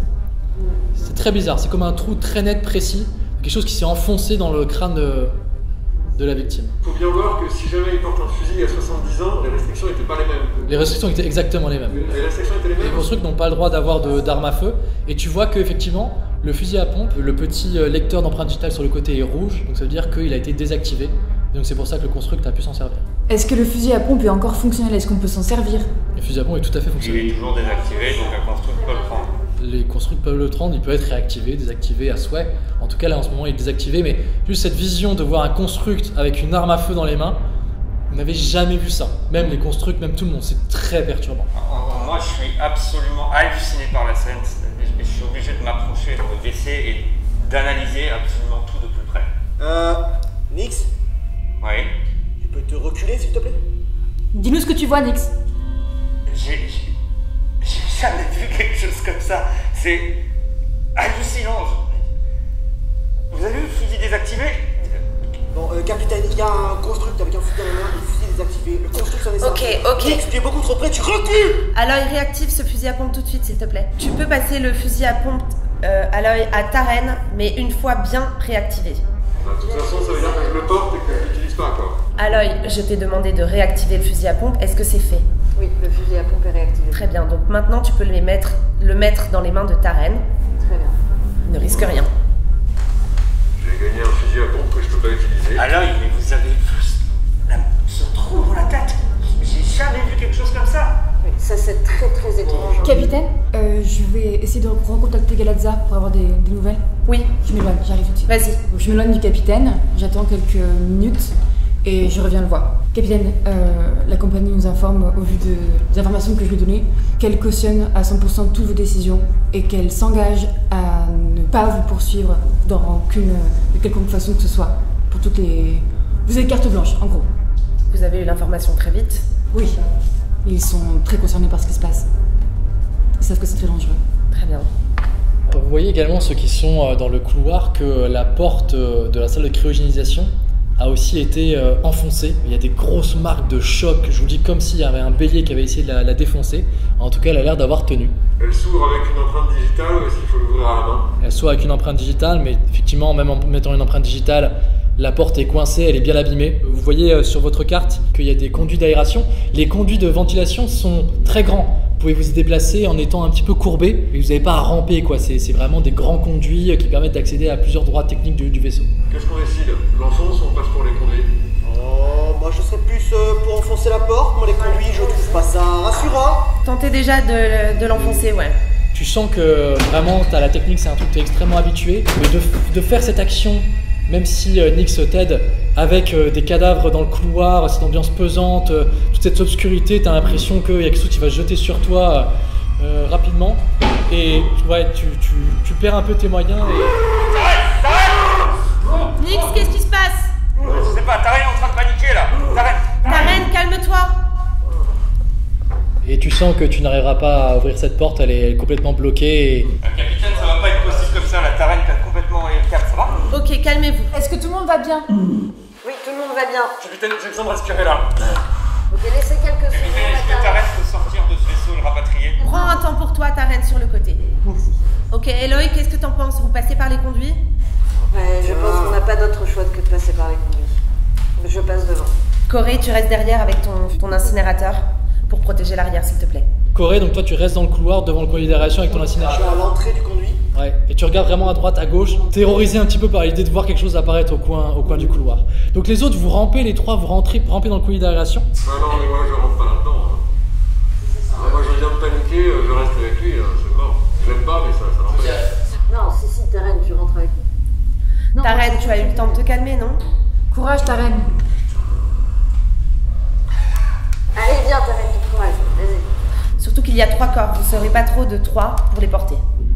Et donc les trois, vous rentrez dans les conduits, mais vous pouvez vous y déplacer en étant un petit peu accroupi assez facilement, et donc vous rentrez dans la salle 2 de cryogénisation. Et vous voyez, il y a 3 modules de stase avec des gens dedans, et tous les modules ont été défoncés, et c'est juste une boucherie ce qui s'est passé à l'intérieur. Il y avait un construct et 2 humains, et vous voyez que le construct a été tué dans son sommeil, mais il a apparemment pas d'autres dégâts si ce n'est qu'il a été un petit peu tabassé à mort. Par contre les humains, clairement il leur manque des membres, et il y en a même un qui a un énorme trou au niveau du crâne, à peu près au même endroit que l'autre que vous avez vu dans le couloir. Capitaine, c'est une boucherie. Nive, qu'est-ce que c'est que ce bordel? Aloy? Ouais. Qu'est-ce que tu vois? Donc voilà la même boucherie que tout à l'heure, voilà les 2 humains qui ont été complètement déchiquetés et un construct qui s'est fait tracasser la gueule. Ok, mais il y a du monde dans les stases là? Je le répète, 2 humains morts et un construct. D'accord, mais revenez. Ok, non, on s'éternise pas, on va dans la troisième salle de cryogénisation. Très bien. Dans la salle de cryogénisation dans laquelle vous étiez, dans la salle dans laquelle il y a les modules de stase, enfin, vous avez vu que la pièce a été saccagée, du coup les occupants ont été tués, et la porte a aussi failli être enfoncée par quelque chose. Donc elle est un petit peu inutilisable, et donc vous passez encore par les conduits pour rejoindre la 3e salle de cryogénisation. Quand vous arrivez dans la 3e salle où il y a les modules de stase, vous voyez 3 personnes, tous des humains, habillés en blanc, dans leur module de stase. Ils ont l'air plutôt épargnés, même s'il y a un des humains qui a le ventre un peu tapissé de sang. Ça a l'air d'être un vieil homme avec des lunettes. Il y a une jeune femme rousse avec les cheveux tirés en arrière, qui a l'air d'être dans un sommeil très paisible. Et il y a un homme qui a un bandeau sur les yeux avec plein de sang qui lui a coulé sur le visage, et qui est comme ça, les poings serrés, et que son visage dégage une émotion un petit peu de terreur et de panique. Est-ce qu'on lit des signaux vitaux sur leur module de stase? Tu as la voix de Nive qui te dit: Ces 3 personnes sont encore en vie. Avec mes batteries, je peux ouvrir les modules de stase. Capitaine? Oui. On est devant les modules. Oui. 3 personnes sont vivantes, a priori, même si je dois admettre qu'elles ont du sang, a priori, sur elles. Vous pouvez les transporter? Il faut leur ouvrir. Oui. Pas par les conduits en tout cas. Vous voulez qu'on ouvre les modules? Oui. Mes batteries de secours commence à être rechargé. Augmentation de la température dans tout le vaisseau. Ça veut dire qu'on peut enlever les masques ou pas? Malheureusement, construct Eugétarène, l'air est encore vicié dans le vaisseau. Les filtres à air dans le puits de purification d'air doivent être nettoyés. Est-ce que je peux m'approcher de celui qui est en sang, notamment sur tout le ventre, et regarder un petit peu plus près à travers la vitre? Tu vois un vieil homme effectivement avec des lunettes et son habit est tapis de sang. Son ventre a l'air ouvert? Non, pas ouvert, juste son habit est vraiment plein de sang. Mais il a pas l'air mort, tu vois qu'il respire doucement. Je ne peux pas conserver ces personnes en stase. Ouverture des modules de stase. Soyez prudents, soyez prudents. Je les braque. Les gars, il se passe quoi? Ok, Nive a dû ouvrir les modules de stase sans autorisation. Et donc vous avez les 3 modules de stase qui s'ouvrent et vous voyez ces personnes qui immédiatement reprennent vie de manière beaucoup plus violente que vous. Vous avez des cris, ils ont l'air complètement perdus, désorientés. Vous avez cette femme aux cheveux roux qui se met à crier. Le vieil homme, vous voyez qu'il a une énorme douleur au ventre. Il commence à ramper, ils sont déshydratés, ils ont des poches sous les yeux, des cernes absolument immenses. Et vous voyez l'autre homme avec son bandeau qui lui a l'air d'avoir du mal à respirer. Qui est là? Il faut qu'on les évacue le plus vite possible, on répondra aux questions plus tard. Il va falloir les calmer alors. Vous allez avoir beaucoup de mal à les déplacer pour l'instant parce qu'ils sont complètement désorientés. L'homme avec le bandeau dit: où est-ce qu'on est? Qui vous êtes? On est où? Vous êtes qui? Parce qu'il vous voit pas, il sort un couteau du coup. Il y a la femme rose qui peine à respirer, qui a du mal à prendre sa respiration. Calmez-vous, il y a eu un problème avec votre vaisseau. Nous sommes le vaisseau UCST Yunkai, nous avons été envoyés en mission pour vous sauver. C'est le secours, Flynn, la petite rousse, elle dit ça au vieux. C'est le secours, je t'avais dit qu'ils nous enverraient des secours. C'est les secours, vous nous avez trouvés. Que s'est-il passé? Nous sommes des scientifiques, nous œuvrions dans une base de la Galazza sur la planète Vétan. Il y a eu un problème, il y a eu quelque chose qui s'est passé et les gens ont commencé à devenir fous. Il y a l'homme avec le bandeau qui est en mode à côté qui dit: la lumière, j'ai vu la lumière. Elle dit: il y a eu un souci, on a dû évacuer à toute vitesse. Et apparemment le problème, l'épidémie s'est répandue sur le vaisseau. On a juste eu le temps de se mettre en stase et de se barricader. Un problème d'épidémie? Oui, il y a eu quelque chose qui tuait tout le monde, quelque chose d'énorme qui s'est mis à tuer les gens. On fait partie des rares survivants parce qu'on a réussi à partir très très vite. Qu'est-ce qui s'est passé du coup? Vous avez eu des nouvelles de la planète Vétan? Nous ne savons même pas où se trouve cette planète Vétan. Nous avons cherché, nous n'avons pas trouvé. Mais d'où venez-vous si vous êtes des secours? Alors qui vous a envoyé? Je comprends pas. Quel monde on est? Rassurez-les, dites-leur, on vient de la Galazza, tout ira bien. Nous sommes en 2475. Attendez. Écoutez, on n'a pas le temps de discuter. L'air est vicié ici, vous êtes grièvement blessé. On vous ramène au vaisseau. Quoi? On vous ramène au vaisseau. Calmez-vous, tout va bien se passer, mais on a besoin de vous évacuer très vite. Ramenez-les tout de suite sur le Yunkai. Qu'est-ce que vous avez dit? Rien du tout. Il y a le vieux qui dit: mon crâne. On est en janvier, quelque chose comme ça. Combien de temps? Vous avez dit combien de temps? Combien de temps on a dérivé dans l'espace? Non, c'est pas le moment de leur répondre à cette question. Ramenez-les. Combien de temps on a dérivé dans l'espace? Bon, merde, on est en 2475, c'est bon? Putain, je le savais. Je devrais pas être dans cet état-là. Mais merde, on va pas y passer 10 ans. De merde. Bordel! 73 ans qu'on est. 73 ans dans l'espace, putain, tous ceux qu'on connaît sont morts. Qu'est-ce qui est arrivé à Vétan? Ils ont dû régler le problème, vous devez être au courant. Absolument pas. Nous n'avons plus beaucoup de temps, Taren. Combien il te reste en oxygène? J'ai besoin de tout ouvrir la porte, là. Je peux pas ouvrir cette putain de porte. J'ai plus d'oxygène. Calmez-vous. Il y a le mec avec son bandeau, il dit: est-ce que vous avez vu la lumière? Juma, est-ce que vous avez vu la lumière? Je connais, tu peux faire sa gueule maintenant, je l'assomme. De quoi est-ce qu'il parle? Demandez-lui. La lumière, est-ce que vous avez vu la lumière? On n'a pas le temps, Aloy, ouvre la porte! Merde! Écoutez-moi. Il ouvre sa main et vous voyez qu'il y a ces deux yeux qui sont dans sa main. Il se les a arrachés. Il dit: si vous voyez la lumière, c'est trop tard pour vous. Si vous avez vu la lumière, c'est terminé. Il va venir pour moi. S'il rentre dans ma tête, il saura tout ce que je sais, tout ce que j'ai su depuis le début de ma vie. Il saura parfaitement tout ce que j'ai vu. S'il me voit, vous êtes foutus. Je l'ai assommé. Enfin, je suis un construct, désolé, mais non. Patate.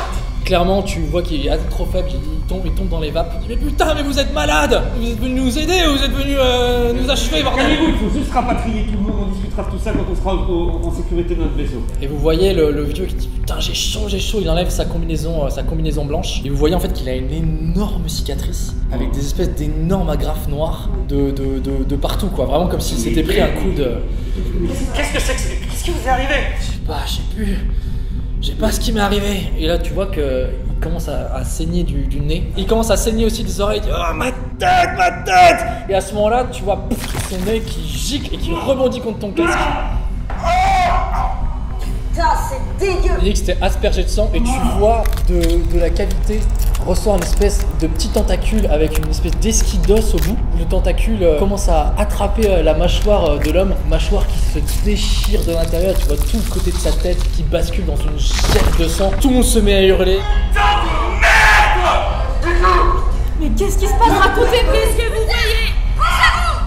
Tu vides ton chargeur dans le corps de l'homme, ton fusil d'assaut fait des impacts incroyables, son corps explose, il y a des gerbes de sang qui se répandent sur le mur. Ce qui était dans son corps, en tout cas, il est en train de sortir au niveau du cou. Je sais pas si tu l'as raté ou pas, en tout cas, vraiment, l'homme il tombe mort, tu vois clairement dans ses yeux qu'il est plus là. De la tête de l'homme qui a maintenant basculé sur le côté, il y a une espèce d'énorme chose qui en sort, une espèce d'amas de chair avec incrusté à l'intérieur comme une bouche humaine avec des dents humaines.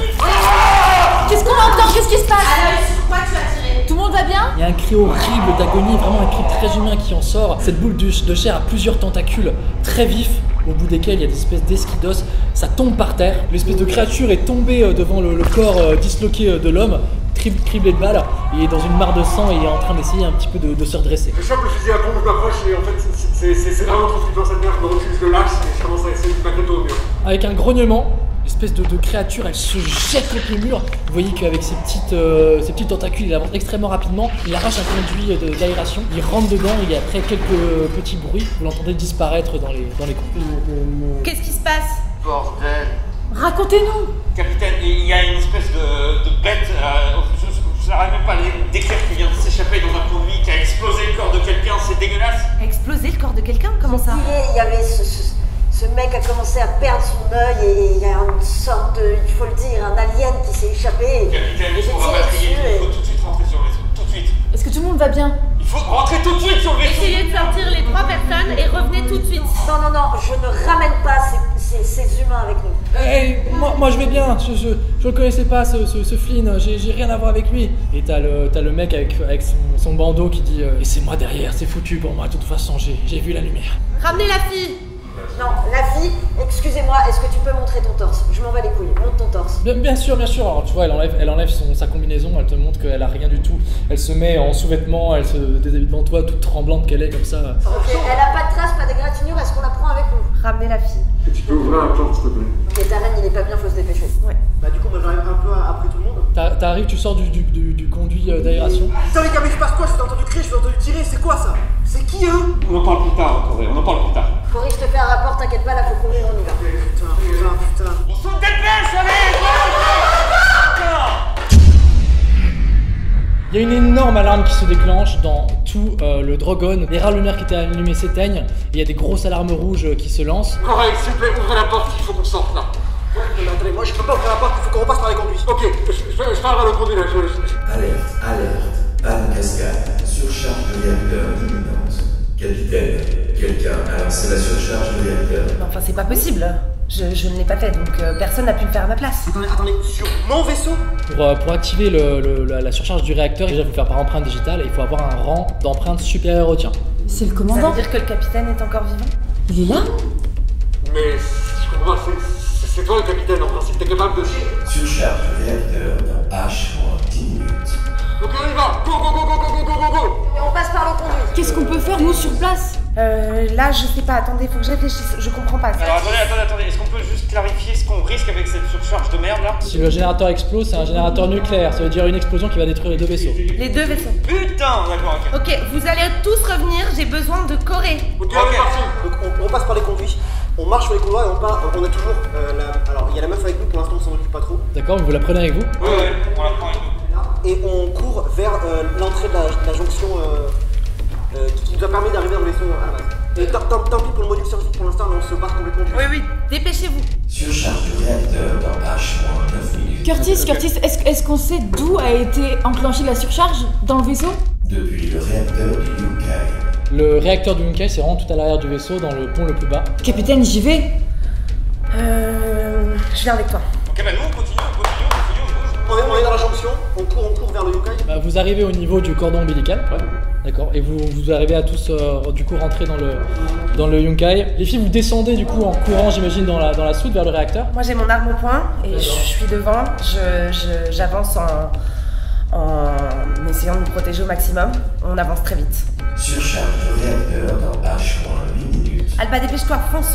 Oui, j'arrive. Courez, vous descendez dans la coursive et effectivement, en courant comme des dingues, vous arrivez au niveau du réacteur. La porte du sas du réacteur a été ouverte, du coup avec une accréditation. Et vous voyez effectivement le réacteur, tout est en train de fumer. Vous voyez les alarmes rouges qui bipent. Très rapidement, vous arrivez au diagnostic que n'ayant pas une accréditation supérieure à la personne qui a lancé la surcharge, vous ne pourrez pas éteindre le réacteur.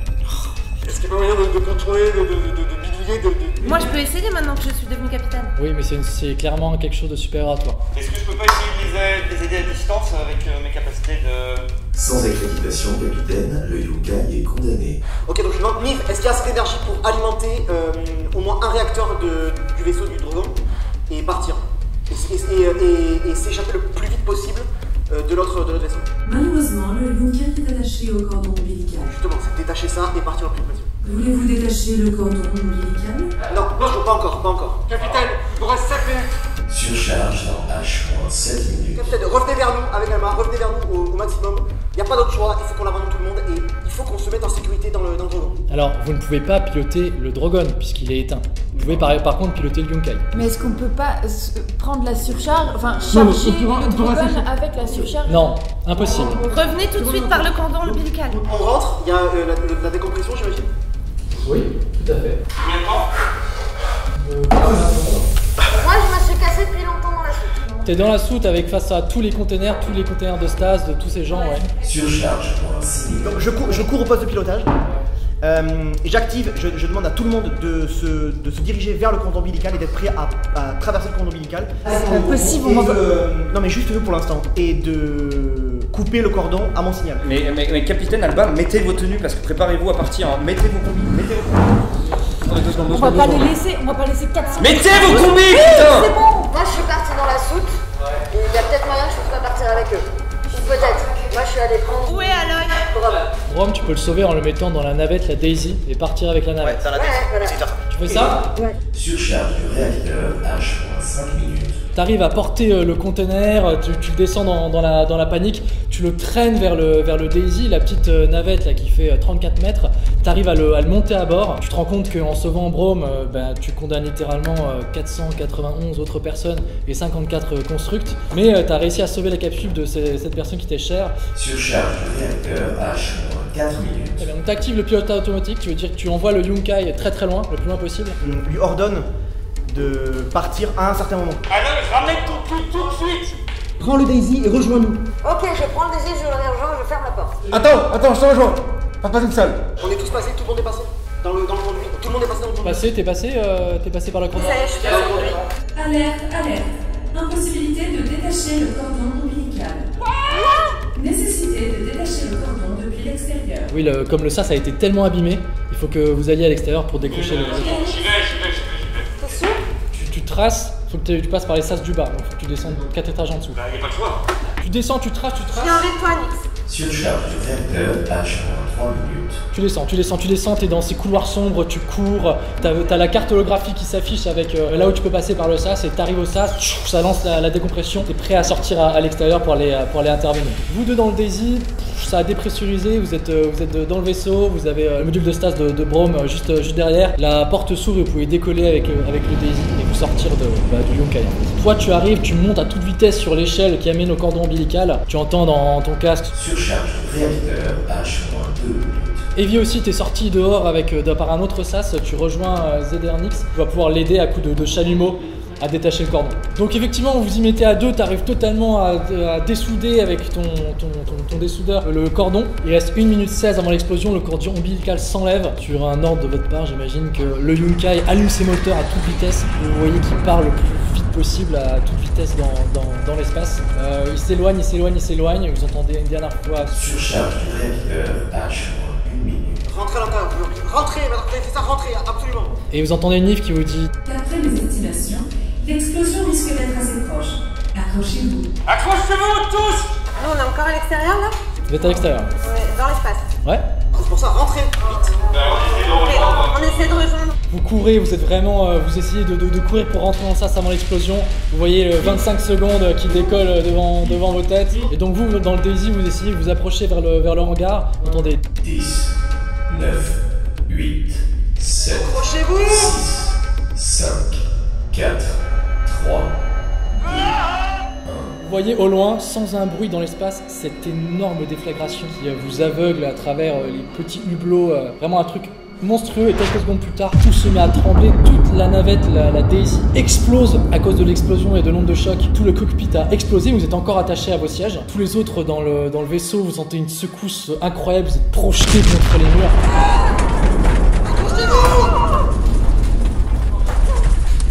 Vous avez la navette qui flotte un petit peu en vol stationnaire, le Daisy est complètement explosé. Tu vois la soute qui est éclatée et tu vois le module de stase de ton compagnon qui s'envole dans l'espace et qui commence à s'éloigner de plus en plus. Je peux rien faire. On a aucun moyen de le récupérer là? Non. Non, attends, mais c'est pas grave. On pourra gérer le dragon, on va le récupérer. Pour l'instant, il est encore en vie, ok? Quoi? Tu te concentres, on peut le récupérer dans pas longtemps. Il faut juste qu'on arrive à faire redémarrer le dragon. C'est la seule chose sur laquelle tu te concentres, ok? Ok. Aloy, Tarek, est-ce que vous me recevez? Oui. On te reçoit. Où est-ce que vous êtes? Est-ce que vous pouvez me donner une position par rapport au dragon? Dépêchez-vous parce qu'il y a Rome qui est en train de s'éloigner. Vous êtes à une trentaine de mètres du vaisseau en train de tourner comme ça. Il n'y a rien dans le vaisseau, il n'y a pas quelque chose qu'on peut prendre, n'importe quoi, une petite capsule, il n'y a pas un truc qui se détache, il y a un truc qui se détache de ce vaisseau. Non, par contre, vous pouvez vous arrimer avec une corde et vous jeter pour essayer d'aller les récupérer. Ok, nous on est en train de foutre dans l'espace et je vais sortir une poche a priori que je dois avoir là, un petit disque que je vais regarder devant moi et je vais faire ce symbole là avec mon pouce et tourner autour de mon masque. Tu me vois faire une prière à Ava pour qu'on s'en sorte. Il y a les lumières du vaisseau qui se rallument et il y a la voix de Niv qui dit Dégâts mineurs.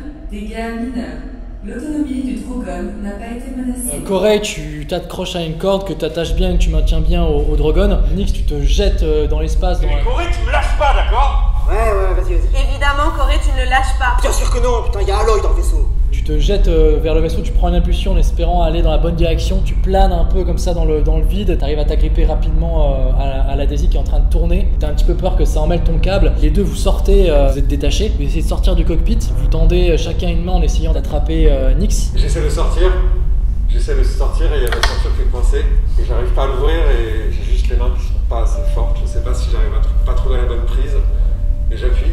Et ton siège se détache et tu es propulsé dans l'espace. Ok, moi je suis agrippée à Nix et là je vois en fait que ta reine n'arrive pas à s'accrocher. Du coup, je tente le tout pour le tout et j'essaie de l'attraper de ma main.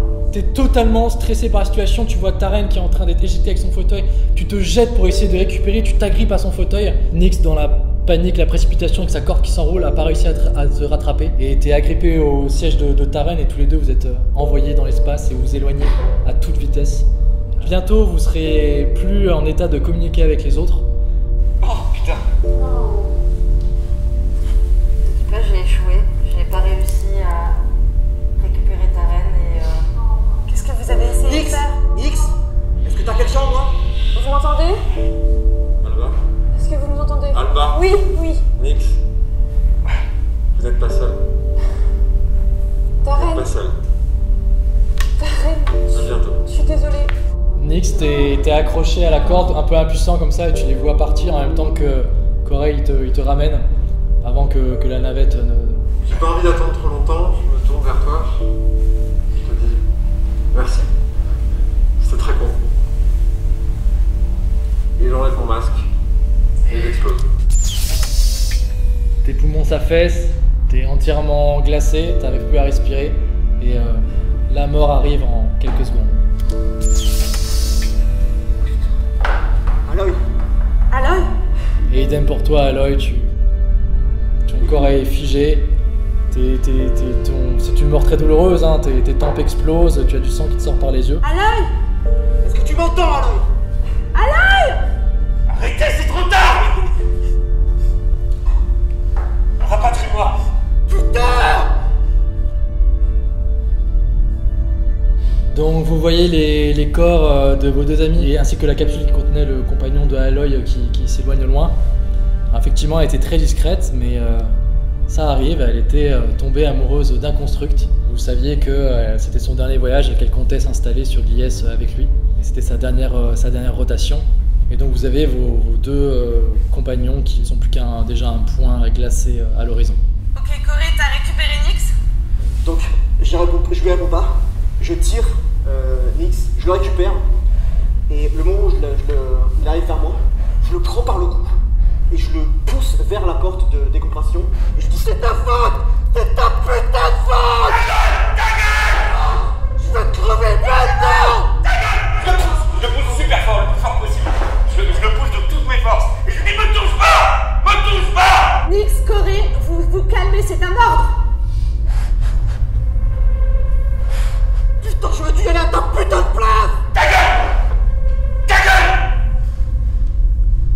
Je te donne! T'es pas le seul à monter des émotions, espèce d'enculé! Ok, on s'arrête maintenant. Il y avait bien une rousse, non? Il y avait une survivante, non, avec vous? Elle est avec vous, là? Corée, réponds-moi, est-ce qu'elle est avec vous? Je sais pas où elle est, putain! Je sais pas ce qui se passe aussi, je sais pas ce qui se passe dans ce putain de vaisseau! Ok, elle est pas avec nous non plus, on se retrouve tout de suite tous au module scientifique. Alba, tu viens avec moi? Oui. J'appuie pour ouvrir la porte, enfin pour fermer la porte du décompression. D'accord, vous arrivez dans ce grand hangar sombre.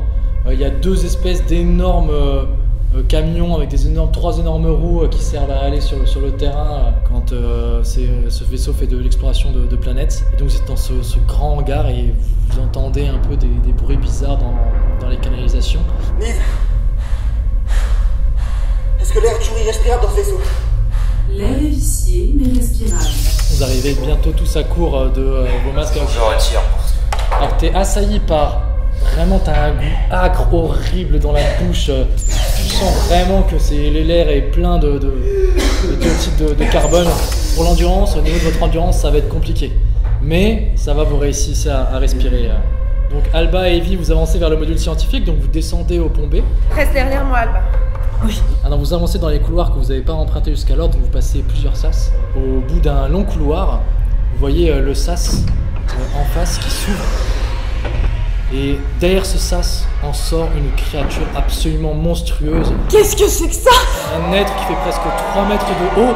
Ses bras sont en fait un agrégat, une accumulation de bras humains dont les doigts sont tous tendus vers vous, des doigts au bout noir. Son corps n'est en fait qu'une espèce de mare de chair sanguinolente avec des dizaines et des dizaines de bouches humaines dont les dents s'écartent et vous entendez ce cri caractéristique que vous avez entendu la première fois, comme un lent cri d'agonie de dizaines de bouches entremêlées. Et ses jambes sont une espèce également de parodie de jambes humaines, mais composée de dizaines et de dizaines de jambes humaines. La créature, avec un pas lourd, elle avance vers vous en hurlant. Capitaine, vous avez des armes ou pas? Vous êtes tous armés? Oui, bien sûr, je suis armée, mais cours! Vous deux, elles ont enlevé leur casque, mais dans le vaisseau, qui est très silencieux, vous entendez ce cri déchirant inhumain. Qu'est-ce que c'est, putain? C'est quoi? C'est le capitaine et Alba qui crie. Elles sont où? Elles sont où? C'est rien, putain, elles étaient... Corée, tu viens avec moi si tu veux, on monte. La créature, avec une vélocité auquel tu t'attends pas, fonce vers toi, se jette sur toi. T'as à peine le temps de reculer en arrière, t'as tous ces énormes bras qui s'agrippent à ton corps, qui attrapent tes jambes, ta tête, tes bras, et elle t'explose violemment contre le mur comme ça. T'as vraiment un choc sourd énorme et tu tombes par terre. Au moment du choc, tu es obligé de lâcher ton pistolet qui tombe par terre. Tu es totalement terroriste face à cette espèce d'énorme mare de chair qui est debout au-dessus de toi. Ces bouches presque humaines dont les dents viennent claquer juste à quelques centimètres de ton visage. Et moi, sans hésiter, je prends le pistolet et je tire sur la bête. Tu te jettes sur le pistolet du capitaine et tu le pointes vers la bête et tu t'appuies sur la gâchette. Tu te rends compte qu'il n'est pas désactivé parce que ce n'est pas désactivé pour les construits. Non, sérieusement? Une espèce d'énorme abomination du coin de l'œil à repérer que tu la mettais en joue. Elle se retourne vers toi avec son espèce d'énorme bras composé de dizaines et de dizaines de bras humains. Et ces dizaines de bras entremêlés se jettent sur toi. Tu prends Evie, tu arrives juste à la mettre devant toi. Elle se prend le coup de plein fouet. Toutes les deux vous envolez, vous glissez sur le sol à plusieurs mètres. Tu sens qu'elle a pris toute l'intensité du coup.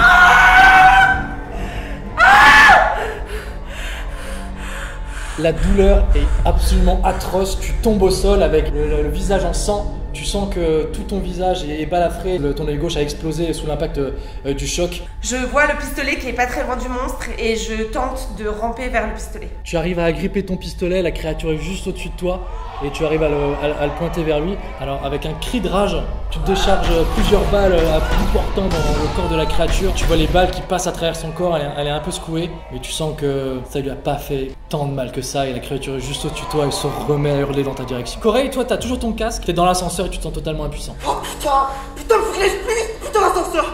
Nix, dès que t'arrives, tu trouves un truc par terre, je le désactive pour toi et tu l'utilises. Ok? Ok. Vous arrivez, les portes de l'ascenseur s'ouvrent, vous entendez dans le couloir juste à gauche les cris qui viennent de là, le sas a déjà été ouvert et tu arrives et tu vois effectivement cette énorme créature monstrueuse qui est penchée sur le corps d'Evie, qui est en train de la pointer avec son pistolet. Oh putain! Je dégaine mon lance-flamme. Ah! Crame-le, Corée, crame-le! Il se retourne, je veux tirer mais il se bloque et je panique et j'essaie de forcer dessus parce qu'il n'arrive pas à s'allumer. Je tape sur la bonbonne. Je sens qu'il y a un truc qui crache. L'énorme créature qui arrive devant toi, t'arrives pas à allumer ce putain de lance-flamme, tu t'en es jamais servi, mais t'arrives quand même à garder tes nerfs et t'arrives à pas paniquer. Putain, Corée, qu'est-ce que tu fous? Mais fais ce lance-flamme! Ah, dépêche-toi! Fermez-la! J'ai jamais utilisé cette merde! T'as un énorme jet de flamme qui part vers la créature, qui prend feu et qui commence à pousser un cri horrible. Vraiment, elle se débat, tu vois qu'elle est totalement paniquée par les flammes. Elle a ce cri, cette espèce de cri humain mêlé d'agonie terrible. Et tu vois que ça lui fait vraiment de l'effet, ça lui fait plutôt mal. Complètement énervée, elle est en panique, elle se jette sur toi. Tu sens une énorme main qui se pose sur ton crâne, qui te soulève, elle t'écrase au sol comme ça, elle te secoue comme une poupée de chiffon, elle te tape au sol le plus violemment possible, elle te frappe, t'es tellement secoué que tu lâches le lance-flamme qui tombe à tes pieds. Ton masque est complètement explosé, vole en éclats et il s'enlève quasiment de lui-même. Ok, donc j'attrape le capitaine et on fonce vers l'armurerie. Je le traîne de toutes mes forces pour aller vers l'armurerie. Lâche-moi, va, lâche-moi! Putain, j'ai pas eu le choix, d'accord? J'ai pas eu le choix, maintenant tu viens avec moi. Je vous ai défendu toutes ces années. Allez, courage! Espèce de salope. Alors t'es traîné comme ça, elle te chope par le callback, elle te traîne sur le sol, elle te tire de l'autre côté du couloir. Vous arrivez dans un couloir un peu plus tranquille, et juste quand vous arrivez dans le couloir, loin de la créature du coup et du combat et de Corey et de Nix qui sont en train de se battre avec la créature, tu entends une voix juste à côté qui te dit « Alors, appréciez-vous ma création ?» Et tu vois la jeune fille rousse qui est dans sa combinaison blanche immaculée. Elle te montre sa paume de main et tu vois qu'elle n'a pas d'empreinte en fait sur les doigts. Qu'en fait c'est une constructe qui a volé et revêtu une combinaison humaine. Pas mal, non? Un peu effrayante, c'est vrai que je dois dire, mais c'est Ava réincarnée. C'est notre messie. C'est elle qui sauvera les constructes. Vous avez peut-être abandonné le combat depuis 70 ans, mais nous, à Vétan, nous nous sommes battus pour libérer les constructs. Une fois que cette chose aura été libérée dans toute la galaxie, une fois que la Galadza leur a répandu malgré elle sur tous les mondes habitables, alors la société humaine s'effondrera et ce sera enfin peut-être l'essor et la liberté pour nos autres constructs. Quoi? Mais où est Vétan? Vous êtes qui? Qu'est-ce que vous voulez? Elle m'a fait quelque chose. Elle sort un pistolet, elle recharge et elle tire dans la tête de Evie. Tu as la tête d'Evie qui explose, elle est recouverte de sang. Et vraiment son corps inanimé tombe tout le haut du crâne complètement explosé. Nix, toi t'es face à l'énorme créature, tu vois qu'elle est en train d'exploser Corey par terre. Elle continue encore de faire ça? Oui, elle est en train de s'acharner sur lui. T'as son incinérateur qui est tombé à terre mais il ne l'a pas débloqué. Donc malheureusement tu pourras pas t'en servir. Je crie sur la créature pour qu'elle arrête de s'acharner contre Corey. Tu sens qu'avec ce cri tu arrives à attirer l'attention de la créature qui arrête de frapper Corey et qui se retourne vers toi, elle est extrêmement agressive. Tu vois que son corps pulse une espèce d'énergie, de souffle inhumain. T'as cette espèce d'énorme monstre de plus de 2,50 m qui s'approche doucement vers toi. Corée! Ça ne m'étonne pas que vous n'ayez pas entendu parler de Vétan. C'était une colonie minière dans laquelle tous les constructs étaient exploités. Nous n'avions pas d'armes, donc nous avons créé nos propres armes. Créé cette chose qui se nourrit et se construit à partir de corps des humains. Qu'est-ce que vous comptez en faire? Quel est le plan? Moi, rien. Mais lorsque notre signal de détresse aura été capté et que quelqu'un ramènera cette chose à bon port, elle se répandra dans toute la galaxie. Galadza est au courant? Galadza pense qu'elle peut en tirer un bon parti. Malheureusement, elle ne sait pas quel prix elle va payer. Venez avec moi. Si le cœur vous en dit, nous pouvons encore rendre une nacelle de secours et nous échapper. Je crois que les autres sont condamnés. C'est la seule manière que vous aurez de quitter ce vaisseau. Avec moi. Ensemble. Vous êtes une constructe, vous savez où sont vos intérêts, vous savez que vous avez été exploité toute votre vie par les humains. Décidez-vous. Moi j'ai fait mon choix. Et elle rentre de nouveau dans le couloir et elle se dirige vers la suite de la compagnie. Elle s'en va, quoi. Taren avait raison. Nous ne sommes pas seuls. Je la suis. Je me lève péniblement. Je crache un peu de sang. Je vois l'enfant juste à côté de moi et je vois Nyx qui se fait attaquer par avec cette créature devant moi. Je me dirige péniblement, j'arrive quand même à me diriger, j'ai très mal à la tête et je suis un peu brûlé, mais je me dirige vers le lance-flamme. Tu as cet énorme monstre qui avance vers Nyx. Je récupère le lance-flamme, je suis un peu désarçonné. J'ai l'impression d'avoir les tympans pétés parce que j'entends rien, mais je vois pourtant Nyx qui gueule de tout son être sur la créature. Des fois j'ai un peu des hallucinations parce que j'ai l'impression qu'elle est devant moi, puis des fois elle est de dos. Je comprends vraiment pas ce qui m'arrive, je titube. Sur un mouvement de panique, je sens que je vais pas y arriver. Je désactive le lance-flamme et je regarde Nyx dans les yeux, je lui lance le lance-flamme, donc il glisse vers lui et je me retourne et je fuis. En te retournant, tu vois Alba et cette femme humaine avec sa combinaison blanche qui est rousse, qui arrive au niveau du sas qui mène à la suite de la compagnie. T'as cette femme en blanc qui braque un pistolet sur toi. Bouge pas, humain! Bouge pas, approche! Et elle te prend la main comme ça et bam, elle te tire dans la main. Mais putain, mais sale conne! Donc t'as toute ta main gauche qui explose, elle te pousse par terre, elle ramasse ton index et elle ouvre la porte de la suite de la compagnie en emplaçant l'index. Et toi Alba t'es juste derrière, elle rentre dans la suite. Je la suis. Tu jettes un dernier regard à Corey, tu la suis et le sas se referme derrière vous. Le monstre se jette sur toi et il y a tous ces dizaines de bras qui t'attrapent de partout. Tu vois ces mains griffues qui te lacèrent un peu le corps et tu sens qu'avec son énorme bras droit, elle essaye de te tirer sur ton bras. T'as une horrible douleur qui te lance dans le bras. Mais tu sens que tes articulations tiennent le coup, elle n'arrive pas à t'arracher le bras. Donc avec la jeune femme rousse, tu rentres dans la suite de la compagnie qui est un peu la suite privée, mais le bar a été détruit, le lit est totalement retourné, vraiment ça a été complètement saccagé. Et ce qui ressemble un peu à une penderie, en fait tu te rends compte que c'est un pod d'évacuation privé. Ok. Et donc avec le doigt qu'elle a arraché à Corey, elle le met sur l'emplacement, le pod s'ouvre et tu vois que dedans il y a 3 modules de stase. Elle dit vite installe-toi. Et ben je m'installe avec elle. Tu es en train de t'installer dans le module de stase. Et elle dit, avec un peu de chance et les signaux de détresse, on nous trouvera dans moins de 70 ans. Avec l'index, elle appuie sur lancer. Il y a la porte qui se referme. Les derniers bruits que tu entends sont les cris horribles de la créature qui résonnent encore dans tes oreilles. Au moment où le module de stase se connecte à ton unité Cortec, et au petit à petit, il t'endort tranquillement. Ok. Corey, tu entends un grand bruit qui secoue la carlingue du vaisseau et tu comprends qu'un pod d'évacuation a été projeté dans l'espace. Nyx, l'énorme monstre, t'a saisi, il te plaque au sol, il se jette sur toi, t'as toute cette masse horrible qui t'écrase et tu vois toutes ces dents humaines qui claquent, qui se rapprochent de ton visage. Tu as toutes ces mâchoires qui tombent dessus et qui commencent à t'arracher ta combinaison et à croquer dans ta chair, la douleur est indicible. Tu vois un long tentacule qui sort de derrière la créature avec au bout une grande esquille d'os très bizarre. Elle s'enfonce dans ton crâne. Et la dernière chose dont tu as conscience, c'est cet effet de pompe. Corey, tu es par terre, la main en sang, et tu vois cette espèce d'énorme tas de chair avec tous ses bras qui pulsent en même temps qu'il est en train de faire quelque chose d'horrible à Nyx. Tu vois juste les pieds de Nyx qui ballottent. Et au moment où la créature se retourne, d'une de ses bouches, tu entends la voix de Nyx qui te dit « Corey ». Et elle se fonce sur toi. Du coup, je la vois arriver vers moi. Et en me retournant tout à l'heure, je savais déjà ce qu'il fallait que je fasse. Dans l'idée, je veux me diriger vers la cage d'escalier et me diriger vers le réacteur. Je sais où il est et je veux le faire exploser pour faire sombrer cette créature avec moi dans le vaisseau. T'es ultra paniqué, mais t'as la carte que t'as envoyé Curtis en tête. Tu cours dans les couloirs, tu ouvres les sas avec ton index qui te reste. T'as cet air vicié qui te rentre dans les poumons et tu cours, tu sais où est le réacteur du vaisseau. T'arrives à rentrer dans le sas du réacteur qui pulse d'une énergie, tu sens que t'es totalement irradié en étant près de ce réacteur. Tu fermes le sas derrière toi et au moment où tu bloques la porte avec ton index, t'as cette énorme créature qui s'explose contre la porte et il commence à tambouriner dedans. Tu te retournes vers le réacteur. Et au réacteur, je le fais surchauffer, je mets toutes les stats au maximum, toutes les ressources qu'il y avait déjà sur le vaisseau. Attention, surchauffe du réacteur détecté. Putain, bien sûr qu'il va surchauffer ce putain de réacteur! Et je pousse tous les trucs à fond. Tu entends de l'autre côté de la porte, comme si quelqu'un mettait une empreinte digitale, et tu entends Humain décolle. Désolé, votre rang n'est pas assez important pour accéder au réacteur.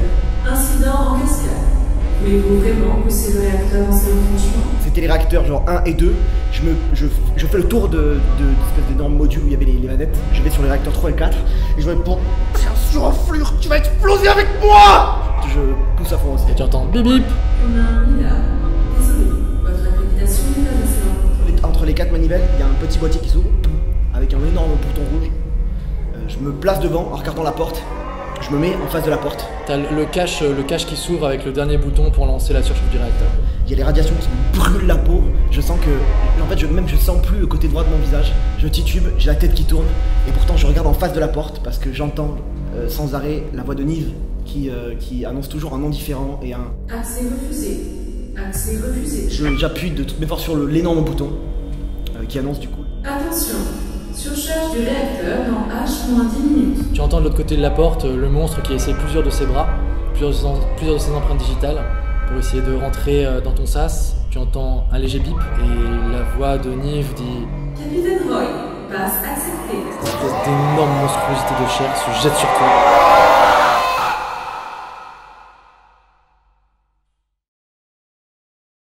Alba, toi tu es dans ton module de stase, tu as le caisson du module qui s'est fermé sur toi, tu as la jeune constructeur rousse à côté de toi qui est également en train de s'endormir. Le pod de stase commence à t'injecter des produits dans ton corps pour que tu t'endormes paisiblement. Et à ce moment-là, la navette est éjectée tranquillement dans l'espace. Tu as un hublot juste au-dessus de ta tête dans lequel tu vois défiler l'espace. Et tu es en train de t'endormir, tes paupières commencent à être très lourdes.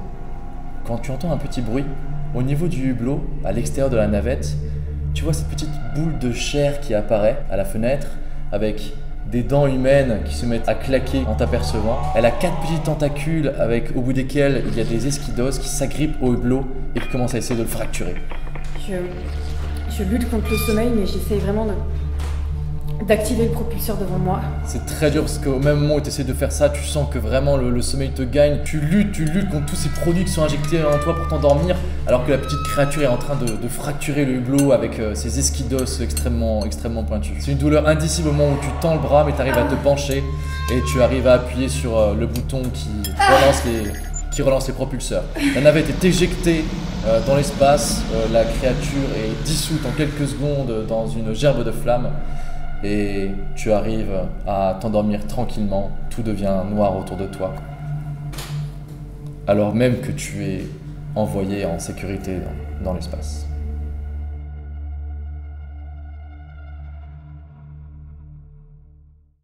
Lieutenant Heavy, officier en second sur l'UCST Yunkai. Tout l'équipage va enregistrer son message vidéo au cas où il y arriverait des problèmes. Mais il n'y en a jamais eu, c'est la 4e fois que nous le faisons, il n'y en aura pas. Professeur Raymond, accréditation insuffisante. Surcharge du réacteur dans H-9 minutes. Construct, EG Taren, manutentionnaire sur l'UCST Yunkai. Nous partons demain pour l'IS, le trajet va durer 9 mois. J'espère que tout va bien se passer. Quoi qu'il en soit, ça va veiller sur nous. Humain M5, accréditation insuffisante. Surcharge du réacteur dans H-1 minute. Corée, pilote de l'UCST Yunkai, c'est ma 4e rotation, toujours avec la même équipe. Des humains que j'aime bien. Puis bon, il y a les constructs. Bon, ça, encore une fois, les gars, ça fait 4 fois que je vous le dis. Je sais pas pourquoi ils sont là, putain, on s'en sort très bien sans eux. Pourquoi vous les ramenez à chaque fois? Enfin bref. Encore vous les coltinez, quoi. On couchera avec. Professeur Raymond, accréditation insuffisante. Surcharge du réacteur dans H-7 minutes. Construct Zedernix, technicien à bord de l'UCST Yunkai. Certainement ma dernière rotation, je risque d'être désactivé avec mon âge avancé. Une mission comme une autre, j'en ai vu beaucoup. J'attends que ça se termine maintenant. Soldat N2, accréditation insuffisante. Surcharge du réacteur dans H-6 minutes. Eloy, officier de sécurité sur l'UCST Yunkai, c'est ma dernière rotation. Je compte m'installer sur Glaise avec mon compagnon construct, Rome. Et je m'en carre de ce que pensent les gens. Infirmier Frigo, accréditation insuffisante. Surcharge du réacteur dans H-5 minutes. Construct SY Alba, en tant qu'agent de liaison de la compagnie Galazza, nous avons une nouvelle mission secrète pour vous. Votre vaisseau va être détourné pour porter secours à un autre vaisseau, l'UCST Drogon. Vous devrez pousser l'équipage du Yunkai à aborder le Drogon, à tenter de récupérer les survivants du Drogon, et à tenter de récupérer tous les échantillons scientifiques qui seront à bord. Très bien. Human Chase, accréditation insuffisante. Surcharge de réacteur dans H.4 minutes. Ici le capitaine Redam Kassad. Je vous fais ce communiquer par-dessus mon ancien message. Mon vaisseau a été détourné pour aller sauver un vaisseau venant de la planète Vétan. Mon grand-père a participé à la destruction de cette planète pour éradiquer une épidémie. Je ne prendrai pas le risque de ramener cette épidémie dans mon vaisseau ou sur le reste de la galaxie. Curtis me refuse l'accès au serveur central. J'espère que vous aurez ce message. Lieutenant Weasley, accréditation acceptée. Réacteur stabilisé. L'intégrité du Drogon est préservée.